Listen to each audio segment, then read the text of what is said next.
데살로니가 후서 2장 1절부터 5절까지 말씀입니다. 한 목소리로 함께 읽도록 하겠습니다. 함께 읽겠습니다. 형제들아, 우리가 너희에게 구하는 것은 우리 주 예수 그리스도의 강림하심과 우리가 그 앞에 모임에 관하여 영으로나 또는 말로나 또는 우리에게서 받았다 하는 편지로나 주의 날이 이르렀다 해서 쉽게 마음이 흔들리거나 두려워하거나 하지 말아야 한다는 것이라. 누가 어떻게 하여도 너희가 미혹되지 말라.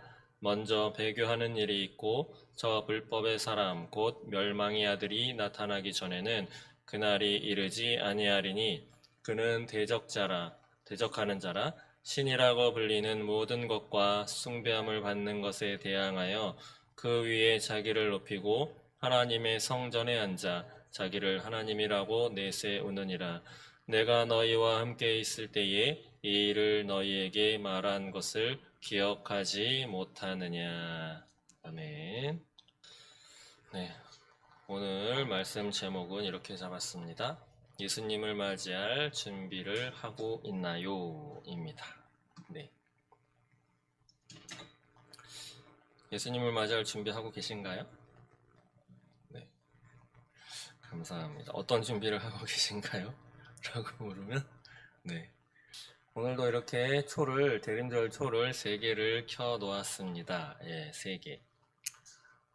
지난주에 말씀드렸죠. 예, 초 3개를 킨 그 의미는 사랑, 나눔, 기쁨, 이렇게 그런 의미로 켜놓고 있습니다.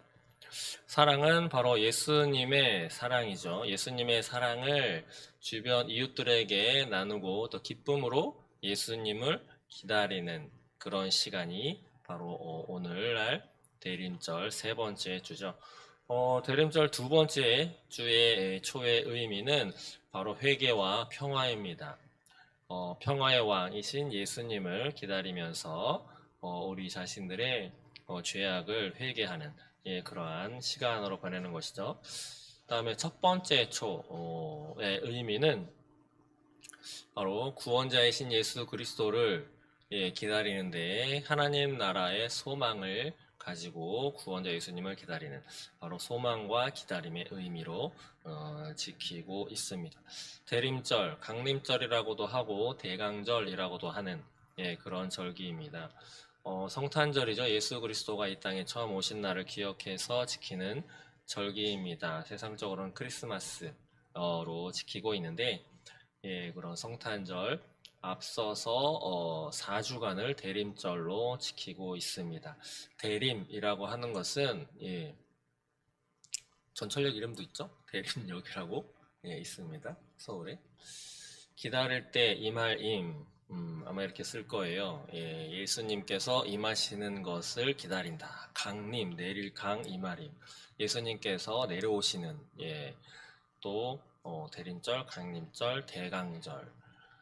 기다릴 때 내릴 강, 그래서 내려오심을 기다린다. 다 같은 의미 한자어로 쓰는 것이 대림절, 대강절, 그 다음에 강림절입니다. 보통 교회를 오래 다녀도 이러한 의미도 잘 모르고 설명도 그렇게 자세하게 제가 성경 공부를 안 해서 그런지 몰라도 잘 기억이 없습니다. 그냥 또 교회에 따라서는 이런 초를 키지 않는 교회도 물론 요즘에는 많이 있습니다. 그냥 성탄절에 교회 학교나 이제 청소년부, 중고등부 교회 학교에서 이제 발표를 하죠. 찬양 또 율동 내지는 연극 발표하고 하나님 예수님 처음 오신 예수님을 기다리는. 예수님이 빠지면 성경은 아무런 의미가 없는 것이죠. 성경의 주인공이 누구신가요? 네, 예수님이죠. 아유, 우리 꼬맹이. 잘 대답해 주어서 고맙습니다. 성경의 주인공은 예수님입니다. 우리 삶의 주인도 예수님입니다. 예수님이 빠지면 꽝입니다. 꽝. 그래서 성경을 읽으실 때 누구를 발견해야 하느냐? 바로 예수님을 발견해야 하는 것입니다. 신약뿐 아니라 구약에서도 예수님은 오신다. 그리고 다시 오실 거다. 처음에 오셨을 때와 다르게 다시 오실 때는 심판주로 이 땅에 오신다라고 하는 내용들이 신약뿐 아니라 구약에서도 말씀해 주고 계십니다. 그런데 오늘은 좀 성경을 좀 많이 볼 것인데요. 먼저 오늘 본문으로 잡았던 데살로니가 후서 2장을 한번 보시기 바랍니다. 도대체 우리가 예수님을 기다리면서 또 성탄절을 맞이하게 되는데 성탄절의 의미를 신학적으로는 이렇게 정리하고 있습니다. 처음 오신 초림이라고 하죠. 처음 오신 예수님을 기억하고 또 다시 오실 예수님, 재림이라고 하죠. 재림 예수님을 기다리는 그런 의미, 기다리면서 우리의 마음과 우리의 또 신앙을 정결하고 경건하게 다시 다잡으면서 예수님을 맞이할 준비를 하는 것이죠. 처음에 예수님이 오셨을 때는 예수님을 반갑게 맞이한 사람들이 그렇게 많지 않았습니다. 목자들 몇몇과 또 동방에서 간 박사들 몇몇. 어느 주석 연구에 따르면 소동이 일어났다고 했어요. 동방 박사들이 갔을 때 그 동네에 소동이 일어났다. 소동이 일어난 것으로 보아서 동방 박사 세 사람도 성경적이진 않죠. 향유, 유향, 모략 세 가지 예물을 준비해 와서 드렸다라고 해서 동방 박사 세 사람이라고 교회에서도 많이 이야기를 하는데 세 사람인지 한 사람인지 여러 사람인지는 알 수 없습니다. 근데 한 사람은 아닌 것 같습니다. 소동한지라로 봤을 때는 세 사람이 왔다고 해서 그 동네가 소동이 일어날 일은 그렇게 크진 않죠. 그렇기 때문에 많은 그래도 한 무리가 왔을 때 무엇 때문에 바로 이 땅에 메시아가 온다, 올 때가 다 됐다, 왔다라고 하는 것을 찾아서 왔기 때문에 소동이 일어났다라고 보아서 세 사람 이상 한 무리가 되었을 것이다. 주석 해석한 내용이기 때문에 사실은 그가 정답인지 몇 명인지는 알 길이 없습니다. 어쨌든 처음에 예수님이 왔을 때 예수님을 반기고 경배했던 사람들은 소수에 불과합니다. 그리고 그 예수님이 장성했을 때 청년 이상의 30살이 넘었을 때 이스라엘 백성들은 그 예수를 잡아서 십자가에 달려 죽여버리는 그런 죄악을 또 벌이게 되었죠. 그러나 다시 오실 때는 예수님이 무엇이라 하셨냐면 구름을 타고 오신다라고 했어요. 그리고 누구나 다 알 수 있도록 오신다고 처음에 오셨을 때와는 다르게 오시겠다라고 이렇게 말씀하셨습니다. 그러나 우리는 과연 다시 오실 예수님, 재림 예수님을 기다리면서 살아가고 있는데 예수님을 맞이할 준비는 잘 하고 있는지. 그런 비유가 있죠. 10처녀, 5처녀와 또 다른 5처녀. 10명의 처녀가 등불을 준비해서 신랑 맞을 준비를 하고 기다리고 있었습니다. 근데 신랑이 더디 왔죠. 자신들의 생각보다 좀 늦게 왔습니다. 그러자 이제 등불에 기름이 거의 다 떨어지기 시작을 했습니다. 그래서 5처녀는 근데 기름을 따로 더 준비를 해갔어요. 그렇기 때문에 자신들의 기름으로 등불을 계속 유지할 수 있었습니다. 그러나 나머지 5명의 처녀는 등불만 가져갔지 기름을 별도로 가져가지 않았기 때문에 기름이 부족하죠. 그래서 그 옆에 5처녀한테 나에게도 그 기름을 좀 나누어 달라라고 했더니 5처녀가 우리가 쓸 것도 부족하다. 가서 갖고 와라. 좀 매몰차죠. 인생 살다 보면 이런 경우를 참 많이 보게 됩니다. 매몰찬 경우를. 그래서 이 5처녀는 기름을 구하러 집으로 동네로 들어갔습니다. 근데 그 5처녀가 간 사이에 신랑이 왔어요. 그 신랑이 왔을 때 기름까지 준비했던 5처녀는 신랑과 함께 성 안으로 들어갔는데 그 뒤에 이제 기름을 구하러 갔던 5처녀가 성에 왔을 때는 이미 성문은 굳게 닫혀서 다시는 열리지 않았습니다. 그 5처녀는 성 밖에서 슬피 울며 이를 간다. 끝난 거죠. 기다리다가 때를 놓친 5처녀입니다. 저와 여러분들은 기름까지 준비한 그래서 신랑이 언제 오든지 예상했던 시기보다 조금 늦게 오더라도 그때까지 준비한 기름으로 신랑을 맞이할 준비가 되어 있는지 아니면 내가 예상하기에 이때는 오실 거야. 그래서 요 정도 딱 준비했다가 예수님이 좀 더디 왔을 때 또 다른 준비를 하기 위해서 예수님을 맞이할 준비를 놓치게 되지는 않을런지 한번 오늘 성경 말씀을 보시면서 한번 돌아보는 시간을 가졌으면 좋겠습니다. 오늘 본문으로 잡았던 데살로니가 후서 2장 말씀에는 아마 성경책에 이렇게 소제목이 적혀 있을 겁니다. 멸망하는 자들, 또 다른 성경책에는 그리스도의 강림 전에 적대자의 출현, 바로 적그리스도가 출현한다라고 하는 거죠. 예수님께서 이 땅에 다시 오실 때 많은 일들이 일어날 것이다. 예수님께서도 직접 하신 말씀입니다. 좀 이따가 마태복음을 비롯해서 좀 살펴볼 텐데 오늘 데살로니가 후서 2장 1절 보시면 이렇게 말씀하죠. 형제들아 우리가 너희에게 구하는 것은 우리 주 예수 그리스도의 강림하심과 우리가 그 앞에 모임에 관하여 이죠. 바로 우리 주 대신 예수 그리스도가 오시는 것 그리고 우리가 그 앞에 모이는 것 바로 예수님이 다시 오실 때 우리가 그 앞에 모이는 것에 대해서 2절 보시면 영으로나 또는 말로나 또는 우리에게서 받았다는 편지로나 주의 날이 이르렀다고 해서 쉽게 마음에 흔들리거나 두려워하거나 하지 말아야 한다는 것이다. 그때에 예수님께서 이 땅에 다시 오시는데 그때 우리가 모여야 하는데 그런 소식을 영으로 또 구두, 말로 또 편지로 그것을 알았다고 했을 때에 주의 날이 이르렀어 라고 했다고 해서 쉽게 마음이 흔들거나 두려워하지 말아라 라고 말씀하고 있습니다.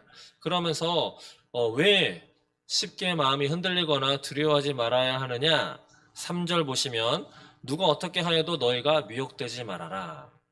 많은 사람들이 미혹한다 하는 거죠. 그리스도가 나타났다. 이때가 바로 그리스도가 나타나는 바로 그때다. 보아라. 여기저기서 많은 미혹하는 사람들이 말들이 많이 있을 것이다. 그러나 미혹되지 말아라. 왜? 3절 중반부에 보시면 먼저 배교하는 일이 있고 저 불법의 사람 곧 멸망의 아들이 나타나기 전에는 그날이 이르지 아니하리니 그날이 이르기 전에 어떤 일이 일어날 것이냐 먼저 배교하는 일이 있을 거다. 배교가 뭐죠? 배교? 하나님을 배신하는 겁니다. 그러나 한 사람, 두 사람, 10사람, 한 가정이 배신하는 것이 아니고 한 교회 집단, 한 무리, 한 도시, 한 공동체, 집단으로 여러 무리가 여러 사람이 왕창왕창 하나님을 배신하는 것이 바로 배교라고 하는 것이죠. 먼저 배교하는 일이 있고 또 저 불법의 사람, 멸망의 아들이 나타나기 전에는 그날이 이르지 아니하리니 바로 불법의 사람, 멸망의 아들이 나타난 이후에야 예수님께서 이 땅에 오신다라고 하는 말씀인 것이죠. 근데 그는 누구냐? 4절에 설명하고 있습니다.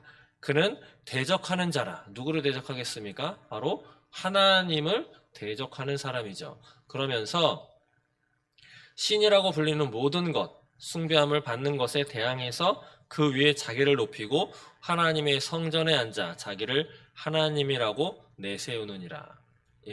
바로 하나님을 대적하는 자가 나오는데 이 대적하는 자 여기 보시면 대적하는 자들이 아니죠. 대적하는 자 단수입니다. 한 사람, 한 존재를 의미한다고 볼 수 있는 것이죠. 지금도 우리 주변에 많은 이단들을 비롯한 사이비 집단들이 참으로 많이 있습니다. 대표적으로 신천지, 또 하나님의 교회, 여호와의 증인, 또 몰몬교를 비롯해서 이름도 듣도 보지 못한 여러 가지, 또 특히 우리나라에 예수 그리스도 재림한 예수 그리스도다라고 주장하는 사람들이 꽤 많다고 합니다.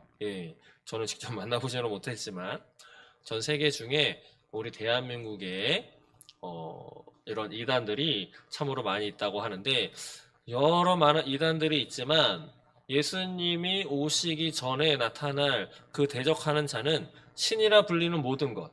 그러니까 지금도 방금 설명한 것 같이 내가 예수요. 예수가 나타났어. 우리는 재림 예수가 대한민국에 나타난 이 종교를 믿어야 돼 라고 하는 이단들이 많다고 했죠. 여러 이단들이 이야기하고 있는 예수, 그가 바로 신인 거죠.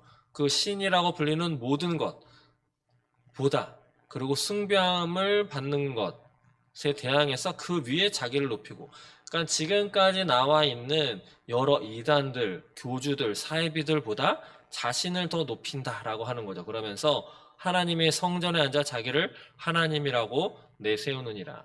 여기서 하나님의 성전, 뭐 지금은 없고 모스코가 그 위에 서 있죠. 이슬람 사원이. 들리기로는 이슬람 사원 대신에 뭐 제3성전을 건축하려고 한다. 이러저러한 이야기들이 유튜브를 통해서도 다른 많은 신학자들이나 목사님을 통해서 이야기되고 있는데, 다시 세워지는 그 성전을 의미하는 건지, 아니면 또 다른 성전을 의미하는 건지, 아니면 다른 곳에 있는 그곳을 하나님의 성전이다라고 주장하면서 이야기를 하고 있는 건지는 모르겠지만, 여하튼 하나님의 성전에 앉아 내가 하나님이다, 자기가 하나님이라고 내세우는 그 존재, 멸망의 아들, 불법의 사람이 나타나는데, 그가 나타나기 전에는 예수님은 이 땅에 오지 않는다 라고 데살로니가 후서는 말씀하고 있습니다. 그러면서 5절에 내가 너희와 함께 있을 때 이 일을 너희에게 말한 것을 기억하지 못하느냐? 이미 사도 바울은 초대교회를 세우면서 또 이방인들에게 예수님에 대해서 하늘의 복음을 전하면서 대적하는 자, 하나님을 대적하는 소위 적그리스도가 나타날 것이고, 마지막 때에 예수님이 다시 오시는 그때에 무슨 일이, 또 어떤 자가 나타날 것인지 이미 다 이야기를 해 주었다. 그런데 너희가 지금 까먹고 무슨 짓을 하고 있는 것이냐? 라고 질책하는 것처럼 들립니다.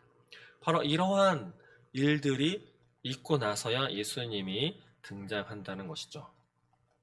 그러면서 8절 한번 보시면, 그때에 불법한 자가 나타나는데 주 예수께서 그 입의 기운으로 그를 죽이시고 강림하여 나타나심으로 패하시리라. 결국은 사단도 멸망의 자식이 되는 것이죠.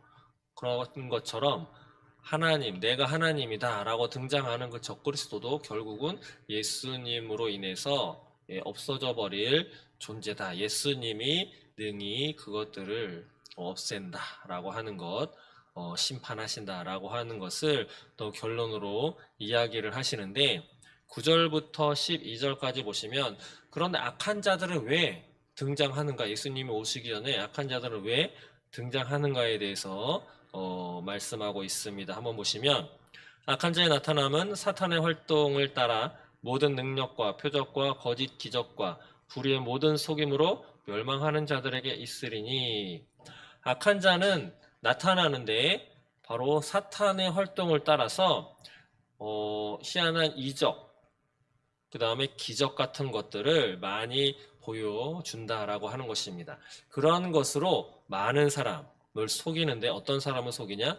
멸망하는 자들, 멸망받으리라, 멸망받는 것을 운명으로 갖고 있는 사람들을 속이기 위해서 악한 자가 등장한다라고 하는 것이죠. 근데 그들은 왜 멸망하는 자가 되는 것이냐? 10절 중반 이후에 보시면, 이는 그들이 진리의 사랑을 받지 아니하여 구원함을 받지 못함이라. 왜 멸망하느냐?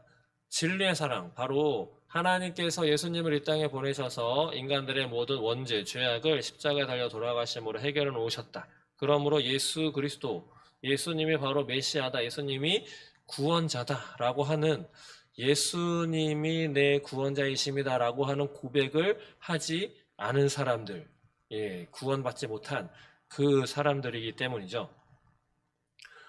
그런데 11절 보시면, 이러므로 하나님이 미혹의 역사를 그들에게 보내사 거짓 것을 믿게 하시면, 하나님이 미혹의 역사를 보내신다라고 또 말씀하고 있죠. 미혹의 역사.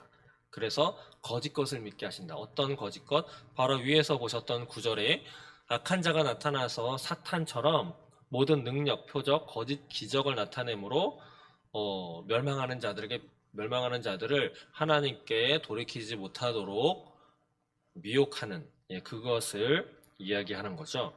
거짓 것을 믿게 하는 것은 12절, 진리를 믿지 않고 불의를 좋아하는 모든 자들로 하여금 심판을 받게 하려 하심이라. 성경 말씀을 잘못 읽으면 하나님이 미혹의 역사를 해서 사람을 구원해 주셔야 하는 사랑의 하나님인데 왜 미혹의 역사를 보내서 사람들이 그 미혹에 빠지도록 하나님이 허용하셨느냐? 하나님은 이상한 하나님 아니냐? 예, 좀 인간적으로 말하면 나쁜 하나님, 나쁜 신 아니냐? 라고 생각할 수도 있겠지만 12절을 다시 보시면 그들, 미혹에 빠지는 그들, 미혹의 역사를 받아서 거짓 것을 믿게 되는 그들은 어떤 사람들이냐면 그들 자체가 진리를 믿지 않고 불의를 좋아하는 모든 자들. 예, 그들이 무엇을 좋아한다고 써 있습니까? 바로 불의를 좋아하는 자들이라고 써 있습니다. 불의를 좋아하기 때문에 예, 이렇게 된다는 것이죠. 불의를 좋아하지 않는다면 이들은 하나님의 사랑을 받아 예수님을 구주로 영접하는 진리를 믿을 수 있을 텐데 진리는 거부하고 불의를 좋아하는 그런 사람들이기 때문에 이런 미혹의 역사를 받게 된다는 거죠. 그래서 그들은 결국 무엇을 받습니까? 심판을 받게 만드신다라고 하는 것입니다. 서두에 예수 그리스도가 이 땅에 오신 것을 또 예수 그리스도가 이 땅에 다시 오실 것을 기다리는 대림절 뭐 이런 이 말씀을 드렸습니다. 그의 결국은 성탄절을 바라보는 것이죠. 성탄절. 성탄절 생각하면 기쁘십니까? 아니면 슬프십니까? 예, 저도 기쁩니다. 근데 오늘 이 말씀을 보시면 예수님이 다시 오실 때 이 세상은 기쁠까요? 기쁘기만 할까요? 힘들까요? 예, 힘들 겁니다. 힘든 세상을 거쳐야 살아내야 하는 것이죠. 그런 힘든 세상을 무엇으로 우리는 이겨낼 수 있겠습니까? 바로 말씀을 기초로 한 믿음인 것이죠. 예수님이 이 땅에 오셔서 이 약한 자, 적그리스도 멸망의 아들이라고 하는 사단을 결국은 멸하시고 승리하시면서 예수님을 기다린, 믿음으로 기다린 우리들을 예수님은 하나님의 우편에 같이 그 보좌에 앉을 수 있도록 영원한 생명, 지옥 형벌을 받는 영원한 생명이 아니라 하늘의 천국에서 하나님과 동고동락할 수 있는 그런 영원한 생명을 누릴 수 있게 해주신다라고 하는 그런 믿음을 가지고 끝까지 인내하는 그런 사람들, 그것이 바로 저와 여러분이 되어야 할 것입니다. 그 믿음, 인내를 하려면 어떻게 해야 되겠습니까? 어떤 확신한 그런 약속의 말씀이라든지 또 어떤 확실한 기반이 있어야 하지 않겠습니까? 그냥 막연하게 예수님 오신다고 했으니까. 그런데 성경을 보시면 예수님이 오시기 전에 정말로 무시무시한 어렵고 힘든 일들이 참으로 많이 있습니다. 참으로 많이 있습니다. 그러나 우리는 꼭 기억해야 할 것은 우리의 감정, 우리의 생각을 믿어야 되는 것이 아니고 우리가 처음 만난 하나님, 예수님에 대한 기억, 그것도 참 좋지만 그런 기억은 잃어버리기 십상입니다. 예, 잃어버리기 십상이에요. 혹시 3일 전 저녁 7시에 뭐 했는지 기억하세요? 3일 전 저녁 7시. 오늘 수요일인가요? 수, 화, 월. 주일날 오후 7시인데 네, 저는 예배 준비를 하고 있었는데 예배 준비를 하고 있는 것만 기억하지 구체적으로 무엇 했는지는 기억 못합니다. 그렇기 때문에 우리는 우리의 감정, 우리의 생각에 기반을 두는 것이 아니라 말씀을 기초로 해야 하는 것이죠. 말씀을 기초로. 그래서 하나님의 뜻은 어디 있는가? 13절 한번 보시면 이렇게 말씀합니다. 중반절에 보면 하나님이 처음부터 너희를 택하사 성령의 거룩하게 하심과 진리를 믿음으로 구원을 받게 하심이니 하나님의 뜻은 진리를 믿음으로 구원을 받도록 하시는 것이 하나님의 뜻이다 라고 하는 거죠. 우리는 이러한 자녀가 되어야 할 것입니다. 예수님이 오실 때 어떠한 일이 일어날 것이냐, 어떠한 일이 있을 거냐 라고 예수님이 친히 말씀하신 부분이 사복음서에 거진다 나오는데 오늘 마태복음을 한번 살펴보도록 하겠습니다.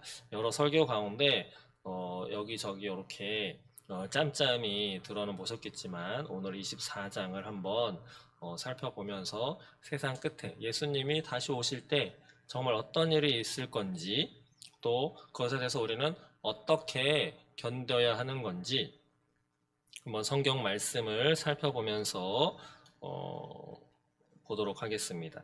마태복음 24장을 보시면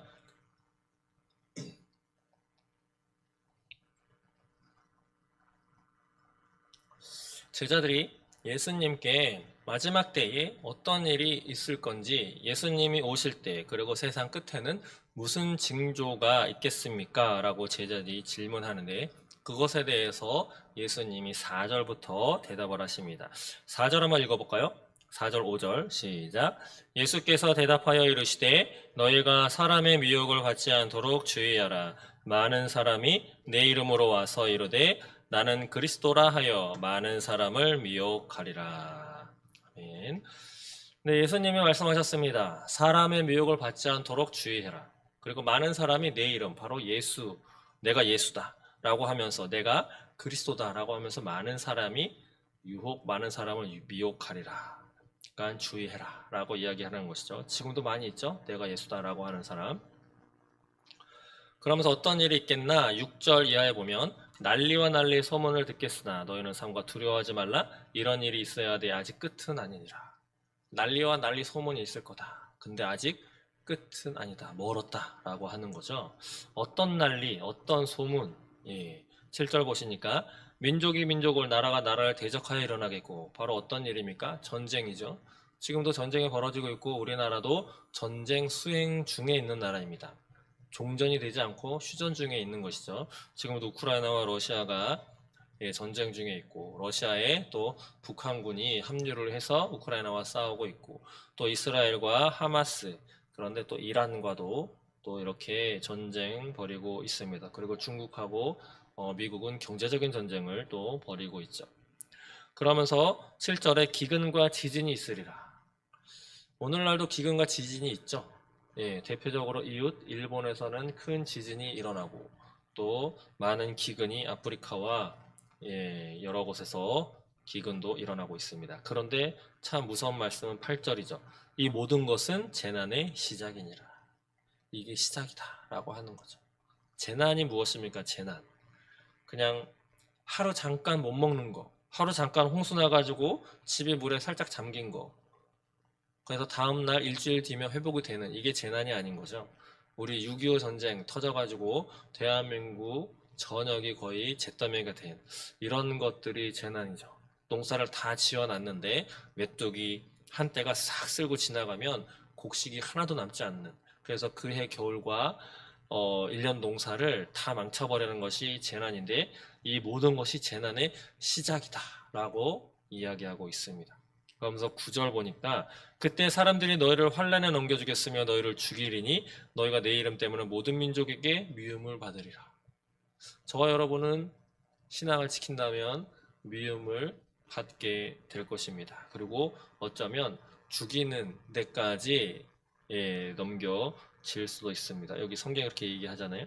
그래서 10절에 보니까 그때 많은 사람이 실족하게 됩니다. 그래서 서로 잡아주고 서로 미워하겠으며, 마치 일제시대 때 일본 사람들에게 내가 살기 위해서, 내 자녀를 살리기 위해서 독립군이 저기 있습니다. 저자가 독립군의 자금줄을 대고 있습니다. 라고 밀고 해한 것처럼 서로를 잡아주고 또 서로를 미워하고 거짓 선지자가 많이 일어나 많은 사람을 미혹한다.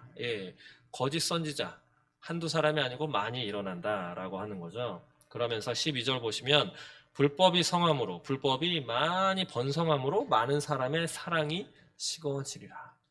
그래서 말세가 갈수록 사랑이 점점 사라지게 되는 것은 당연한 일입니다. 왜냐하면 성경이 이야기하고 있잖아요. 마지막 때에 갈수록 사랑이 식어진다고. 그런데 우리가 해야 할 것이 13절에 쓰여 있습니다. 한번 읽어볼까요? 시작. 그러나 끝까지 견디는 자는 구원을 얻으리라. 끝까지 견디시기 바랍니다. 저도 끝까지 견딜 수 있도록 기도해 주시기 바랍니다. 그런데 14절에 이 천국 복음이 모든 민족에게 증언되기 위하여 온 세상에 전파되리니 그제야 끝이 오리라. 이 말씀 때문에 이스라엘로부터 시작을 해서 서방을 거쳐서 우리 동방을 거쳐서 다시 이스라엘까지 복음이 들어가면 예수님이 오신다라고 하는 그러한 생각, 그러한 이론이 이 말씀을 통해서 시작이 된 것이죠. 그러면서 앞서 데살로니가 후서에서 나왔던 그 적그리스도, 내가 하나님이다, 하나님의 자리에 앉아 있는 그런 것처럼 15절 보니까 너희가 선지자 다니엘이 말한 바 멸망에 가져간 것이 거룩한 곳에 서는 것을 보거든. 다니엘도 구약이죠. 다니엘도 이야기를 했는데 멸망에 가증한 것이 거룩한 곳에 선 것을 보거든. 멸망에 가증한 것이 무엇이겠습니까? 바로 하나님을 대적하는 자들인 것이죠. 하나님을 대적하는 자들. 좀 조심스럽긴 하지만 어쩌면 우리나라는 아직 근데 외국의 이제 사이트나 영상을 보면 게이 목사가 있죠. 게이 목사가 성의를 두르고 근데 그 성의에 막 이렇게 무지개 6가지 된 그런 형형색색의 또 얼굴도 막 치장을 한 그런 목사가 게이 목사가 나와가지고 설교를 하고 그 앞에서는 또 아멘 아멘 하면서 그 모습이 바로 이 멸망에 가증하는 것이 거룩한 곳에 선 것 가운데 한 모습은 아닐까 싶습니다. 그럴 때 16절부터 쭉 어떻게 해라 내려가지 말며 산으로 도망하며 뭐 이렇게 쓰여 있는데 21절에 보시면 그때 큰 환란이 있겠습니다. 또 큰 환란이 있다고 말씀합니다. 창세로부터 지금까지 이런 환란은 없었고 후에도 없으리라. 그날들을 감하지 아니하였으면 모든 육체가 구원을 얻지 못할 것이나. 육체, 우리 인간들 가운데 구원을 어떻게 해주시기 위해서 택하신 자들을 위해서 그 날들을 하나님은 감해 주셨다. 바로 뒤에 나오죠. 22절 후반절에 그러나 택하신 자들을 위하여 그 날들을 감하시리라. 그러면서 또다시 그리스도가 여기다 저기다 하여도 믿지 말라 미혹되지 말아라 라고 이야기를 하고 있습니다. 그러면서 예수님 자신이 어떻게 나타나실 것인지 27절 보시면 번개가 동편에서 나서 서편까지 번쩍임 같이 인자의 임함도 그러하리라. 어느 날 갑자기 다 세상이 망했다. 우리에게는 희망이 없다. 바로 어떤 사람들입니까? 예수 믿어도 끝났다 라고 할 그때에 어느 날 갑자기 인자가 오겠다. 그렇게 말씀하고 있죠. 29절 보시면 그날 환란 후에는 해가 어두워지고 달이 빛을 내지 않고 별들이 하늘에 떨어지고 하늘의 권능들이 흔들리리라. 하늘의 우주 공간에 하나님께서 별들을 쫙 풀어가지고 지구는 스스로 돌게 하면서 태양 주위를 돌고 지구 주위에는 달이 돌고 목석인과 토성인과 주위에는 수많은 운석들이 돌고 있고 수금지와 목토 천해 명왕성은 빠졌나요?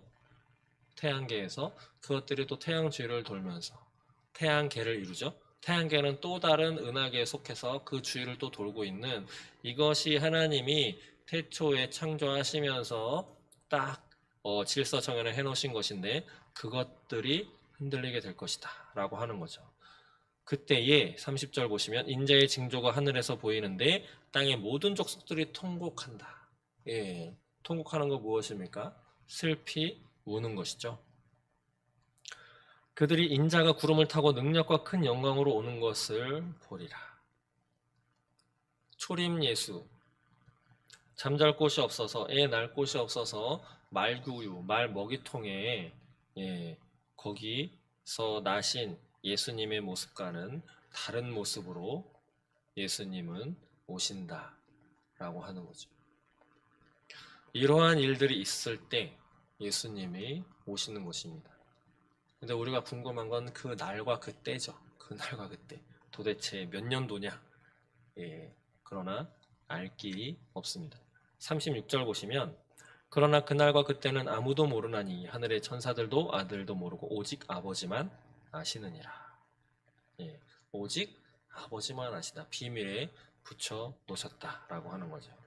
그렇기 때문에 우리는 어떻게 해야 하느냐라고 예수님이 말씀하셨냐면 42절 보시면 그러므로 깨어 있어라. 어느 날에 너희 주가 임할는지 너희가 알지 못함이니라. 44절에 이러므로 너희도 준비하고 있으라. 생각하지 않은 때에 인자가 오리라. 때를 알지 못하기 때문에 항상 깨어서 준비하고 있어라. 항상 깨어서 기름통에 기름을 채워놓고 있어라 라고 하는 거죠. 기름통에 기름 채워놓고 계신가요? 예. 날마다 성경을 보면서 하루를 하나님과 동행하며 하나님의 뜻에 맞도록 삶을 살아가기 위해서 고군분투하고 계신가요? 누구를 얼만큼 전도했느냐? 예. 헌금을 얼마를 냈느냐? 예배를 몇 번을 드렸느냐? 이것을 헤아리는 것이 아니고 진짜 하나님 앞에 신앙을 지키려고 하는 노력, 깨어 있는 그런 하루하루를 보내고 계십니까? 얼마 전에 웹툰에서 있었던 웹툰 그 내용을 드라마로 연재한 드라마가 나왔습니다. 지옥이라고 하는 건데 1, 2가 이렇게 나왔죠. 이 세상 사람들도 마지막 때에 어떻게 될 것인지를 아는 것 같습니다. 그리고 지금 마지막 때에 다가가고 있다라고 하는 것을 알고 있는 것 같습니다. 그 내용을 잠시 말씀드리자면 어느 날 대한민국에 어떤 사람이 고지를 받습니다. 어떤 고지를 받느냐? 천사라고 하는, 모습은 천사 같지 않은데 천사라고 하는 것이 갑자기 어느 한 사람에게 나타나가지고 이야기를 합니다. 몇 날, 며칠, 몇 월, 며칠, 몇 시에 너는 죽을 거야. 그런데 너는 지옥에 갈 거다. 그것을 시작으로 여러 사람들이 그것을 또 유튜브, 인터넷에 방영이 되면서 대한민국은 많은 혼란에 빠지게 됩니다. 그래서 또 그것을 이용하는 또 신생 교주가 생겨나게 되고 신생 종교가 생겨나게 돼서 많은 사람들 위에 또 군림을 하게 됩니다. 그것을 또 정부는 알고 있지만 정부는 이 나라의 혼란을 또 다스리기 위해서 그들을 또 이용을 하는 모습을 보이고 있죠. 근데 또 죽은 사람이 또 부활까지 해요. 성경을 참 잘 알고 있죠. 예수님이 부활하신 것처럼 어느 날 또 죽었던 사람이 다시 깨어나게 됩니다. 내용은 그러면서 그 다시 부활했던 그 사람이 그러한 어려움을 겪고 있는 이들을 도와주는 어느 한 변호사에게 마지막으로 이야기를 합니다. 세상은 결국은 곧 망할 것입니다. 그러면서 무엇이라고 얘기하냐면 세상은 곧 망할 것이니까 당신이 하고 싶은 것을 하세요 라고 이야기를 하고 자리를 떠납니다.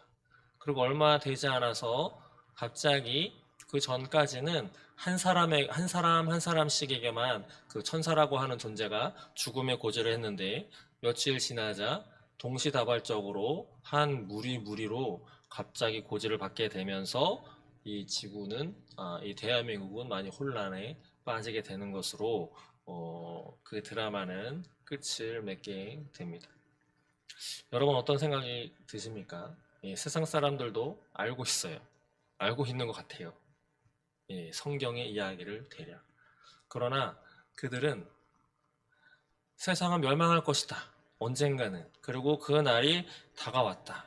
그런데 하나님이 성경에 말씀하신 좀 전에 36절에 그러나 그 날과 그때는 아무도 모르나니 하늘의 천사도 아들도 모르고 오직 아버지만 아시느니라. 여기 보시면 하늘의 천사도 모른다고 했는데 그 드라마에서는 천사가 나타나서 그 사람의 죽을 날을 고지를 해줍니다. 성경하고 전혀 다른 것이죠. 그리고 또 그 죽었다가 살아난 그 여인이 이야기해 준 것이 세상은 망할 것이라서 당신이 하고 싶은 것을 하라고. 하나님은 우리에게 뭐라고 이야기하고 계시나요? 생각하지 않은 때에 인자가 올 것이기 때문에 그 날과 그때는 아무도 모르기 때문에 깨어 있어라. 준비하고 있어라. 라고 말씀하시지 너희가 할 수 있는 것 다 하면서 기다려라 라고 얘기하지 아니하셨습니다. 읽지는 않았지만 노아의 때도 인자 예수님께서 오시는 그때처럼 똑같을 것이다. 예. 그러면서 노아의 때를 이야기를 하시는데, 홍수 전에 노아가 방주에 들어가던 날까지 사람들은 무엇했느냐? 먹고 마시고 장가들고 시집가고 있으면서 홍수가 나서 그들을 다 멸하기까지도 깨닫지 못했다. 예. 먹고 마시고 장가들고 시집가고, 이게 무엇일까요? 자신들이 필요로 하는 것, 하고 싶은 것을 끝까지, 세상은 망하려고 하고 있는데, 망할 징조가 딱 보이는데, 홍수로 비로 다 수장시켜서 다 없애버릴 계획을 하나님 하고 계시고, 그때가 다가왔는데도 불구하고 홍수가 나서 그들이 다 죽을 때까지도 그들은 깨닫지 못하고 자신들이 일상을 즐기면서 자신들이 하지 못하는 것을, 하고 싶었던 것만 지금 하다가 다 죽었다. 그런데 예수님, 인자가 올 때도 이와 같으리라 라고 예수님이 말씀하십니다. 오늘 넷플릭스라고 하는 그 OTT 방송에서도 그렇게 얘기했다고 그랬죠. 세상은 망할 것이기 때문에 하고 싶은 것을 하세요. 그것이, 그 방송이, 그 드라마가 우리 인생들에게 주는 마지막 메시지였습니다. 하나님의 메시지와 전혀 다른 것이죠. 우리는 어떻게 해야 되겠습니까? 마지막 때를 세상 사람들도 알고 있습니다. 그렇기 때문에 세상 사람들은 자신들이 하고 싶은 것을 하도록 그렇게 요청하고 그렇게 미혹하고 있지만, 우리는 우리가 하고 싶은 것을 하는 것이 아니고 해야 할 것을 하면서 이 마지막 때를 보내야 할 것입니다. 그것이 바로 예수님이 깨어 있어라, 어느 날에 너희 주가 임할는지 너희가 알지 못하기 때문이다. 너희가 준비하고 있어라. 준비하고 있어라 라고 말씀하십니다. 기름을 준비하지 못했었던 5처녀는 그 성에 들어가지 못했습니다. 그러나 기름을 준비했던 5처녀는 그 성에 들어가게 되었죠. 말씀을 정리하겠습니다. 대림절을 보내는 오늘, 잠시 이제 다음 주면 성탄절, 예수님이 오셨다라고 하는 그 성탄절을 기쁨으로 또 맞이할 것인데, 정말 기쁨으로만 맞이할 준비만 하고 있는 것은 아닌지, 마지막 때를 우리는 깨어 있으면서 정말 마지막 때를 준비는 하고 있는지. 환란이 있을 거다, 재난의 시작이다, 결코 쉽지 않다. 그날들을 감하지 않았으면 약속된 하나님이 택하신 자들 구원받지 못할 거다. 아무런 육체도 구원받지 못했을 거다. 마치 노아 가족만 빼고 나머지는 다 물에 빠뜨려서 죽여버리셨던 것처럼, 그럴 것인데 하나님께서 살려주시기 위해서 그날들을 감했다라고 말씀하시는 것처럼, 이 마지막 때는 결코 쉽지 않을 것입니다. 대림절 기간, 기쁜 찬송을 부르면서 하면 좋겠지만, 성경을 읽어보시면 다른 생각을 하게 됩니다. 어리석은 처녀가 아니라 슬기로운 처녀와 같이 예수님이 하신 말씀처럼 깨어 있어서 예수님이 오실 때까지, 끝까지 믿음을 지키면서 끝까지 견뎌서 구원받는, 그래서 하나님이 약속하신 예수님과 동일한 하늘의 하나님의 상속자로서의 지위를 누리는 저와 여러분 되시기를 소망합니다. 기도하겠습니다.